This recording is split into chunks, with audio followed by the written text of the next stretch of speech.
وَلْتَكُنْ مِنْكُمْ أُمَّةٌ يَدْعُونَ إِلَى الْخَيْرِ وَيَأْمُرُونَ بِالْمَعْرُوفِ وَيَنْهَوْنَ عَنِ الْمُنكَرِ چاہیے کہ تم میں ایک بڑا حصہ ہو جو بھلائی کی طرف دعوت دے، نیکی کا حکم دے اور برائی سے روکے۔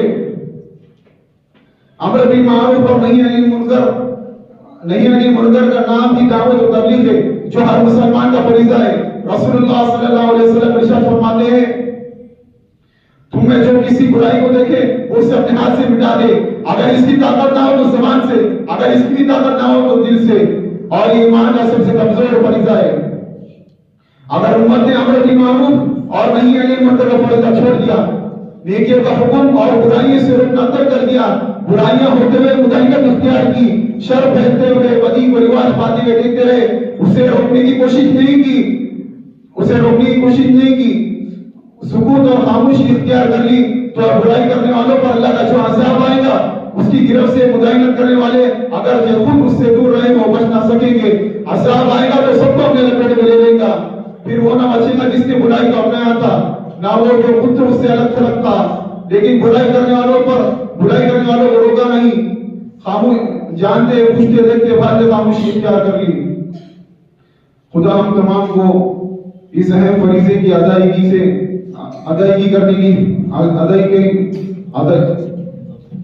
کرنے کی توفیق عطا فرمائے، آمین۔ میں ایک شعر کے ساتھ اپنی تقریر ختم کرتا ہوں۔ اٹھ کے اب بس میں جہاں کا اور ہی انداز ہے، اٹھ کے اب بس میں جہاں کا اور ہی انداز ہے، مشرق و مغرب میں تیرے دور کا آغاز ہے۔ واخر دعوانا الحمدللہ۔